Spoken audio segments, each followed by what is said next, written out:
La palabra que miramos a continuación también es rica en su significado en el Nuevo Testamento. Es el caso de anomía, transgresión de la ley, iniquidad. Miremos ejemplos de esta palabra en segunda carta a los Tesalonicenses, capítulo 2, versículos 3 y 7. Cuando dice: nadie os engaña en ninguna manera, porque no vendrá sin que antes venga la apostasía y se manifieste el hombre de anomía, el hijo de perdición. Entonces, anomía significa, aunque acá se traduce como pecado, hombre de pecado, más bien es el hombre de la transgresión de la ley, ya que anomía se compone de dos palabras: nomía o nomos, que tiene que ver con ley, y a, que es privativo, alguien que está en contra de la ley y por lo tanto transgresión de la ley. Miremos en Mateo 23, 28, por ejemplo. Dice ahí: así también vosotros, por fuera la verdad, os mostráis justos a los hombres, pero por dentro estáis llenos de hipocresía e iniquidad o transgresión de la ley. Hay un estado allí de la persona, de maldad que hay en su corazón, violadores de la ley. Aquí se traduce como iniquidad. O Romanos capítulo 6, versículo 19, la primera parte, también aparece como un estado, una condición del individuo. Hablo como humano, por vuestra humana debilidad, que así como para iniquidad presentasteis vuestros miembros para servir a la inmundicia y a la iniquidad. Notemos que la primera expresión, iniquidad, que es transgresión de la ley, representa una condición de la persona. Por naturaleza es transgresora de la ley de Dios. Pero vamos a verla también como un acto puntual, una violación, producto de esa naturaleza pecaminosa, lo que llamamos pecado. Primera de Juan, capítulo 3, 4, un texto conocido, miramos ahí también. Todo aquel que comete pecado infringe también la ley, pues el pecado es anomía, infracción de la ley. Entonces, el pecado, un acto en sí, además de la condición o naturaleza pecaminosa, produce actos. Este es un ejemplo. El que hace pecado también infringe la ley. O Mateo capítulo 7, versículos 21 y especialmente el 23. Vamos a ver un detalle. No todo el que me dice Señor, Señor entrará en el reino de los cielos, sino el que hace la voluntad de mi Padre que está en los cielos. Entonces les declararé: nunca os conocí, apartaos de mí, noten esto, hacedores de maldad o transgresores de la ley, porque allí en el versículo 22 miramos también cómo la gente reclama que habían hecho milagros en el nombre de él. Dice: muchos me dirán en aquel día, Señor, ¿no profetizamos en tu nombre? Y en tu nombre echamos fuera demonios, en tu nombre hicimos muchos milagros, indicando que hicieron buenas acciones.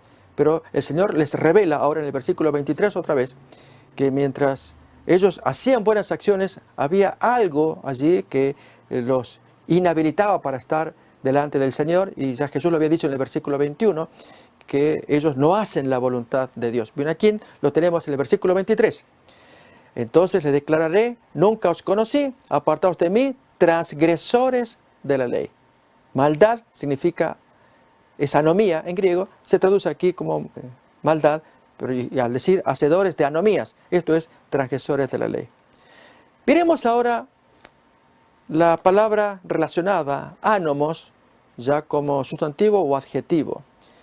Nomos, dije hace rato, significa ley en griego, y a es privativo, así que representa aquello opuesto a la ley, ¿sí? Como los ejemplos que vamos a mirar acá.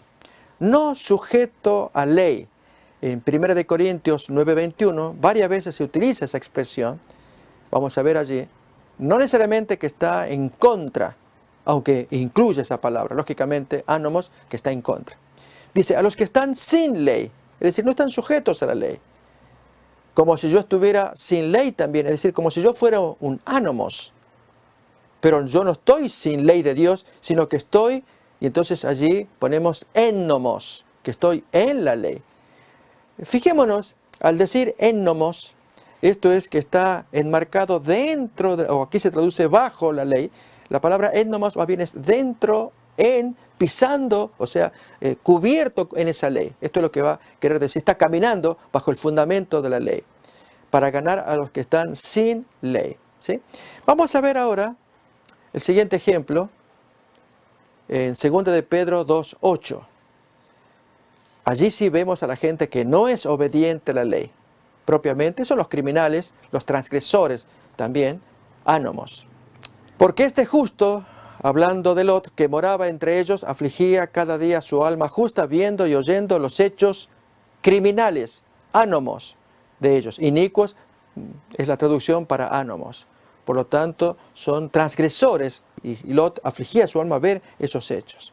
O primera de Timoteo 1:9, allí queda bien claro que ánomos es un transgresor de la ley.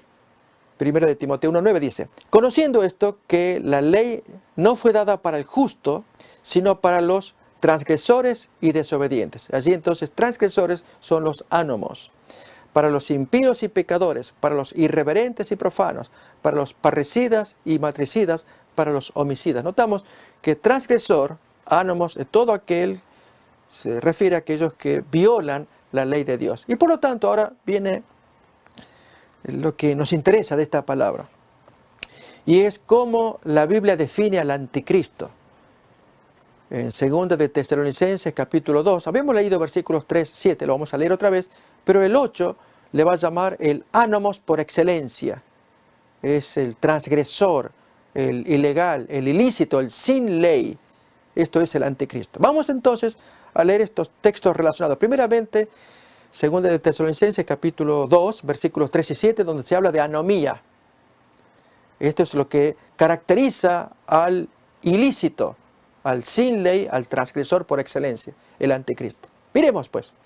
Nadie os engañe en ninguna manera, porque no vendrá Jesús sin que antes venga la apostasía y se manifieste el hombre de la anomía, o sea, el hombre de la transgresión de la ley, el hijo de perdición. O aún el versículo 7, porque ya está en acción el misterio de la iniquidad, dice, es el misterio de la anomía, es el misterio de la transgresión.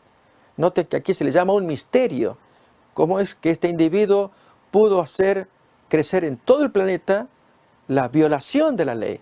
Solo que quien hay al presente que lo detiene hasta que él a su vez sea quitado del medio. Y ahora sí, el versículo 8, llamándole el inicuo o el ánomos por excelencia. Y entonces se manifestará aquel ánomos, a quien el Señor matará con el espíritu de su boca y destruirá con el resplandor de su venida. Pues entonces este ánomos es el transgresor por excelencia. Y al referirnos al anticristo, ahora sí, vamos a ver el versículo 4. ¿En qué sentido es un transgresor por excelencia, el misterio de la iniquidad o de la anomía? Miremos el versículo 4, nos describe entonces por qué es por excelencia. El cual, este misterio de la anomía o este ánomos, este anticristo, se opone y se levanta contra todo lo que se llama Dios o es objeto de culto, tanto que se sienta en el templo de Dios como Dios, haciéndose pasar por Dios. Es evidente allí en la lectura saber de quién se trata. Nos estamos refiriendo al sistema católico romano, que por excelencia se levanta como el transgresor de la ley de Dios. Y efectivamente, al examinar los mandamientos de la ley, tanto como lo tenemos en Éxodo 20 o aún en Deuteronomio, capítulo 5, al compararlo con el catecismo, notamos allí los cambios que se produjeron en la ley de Dios. En consecuencia, este anticristo que se levanta contra Dios es el transgresor de la ley por excelencia. Y así pues vamos a pasar a la siguiente palabra.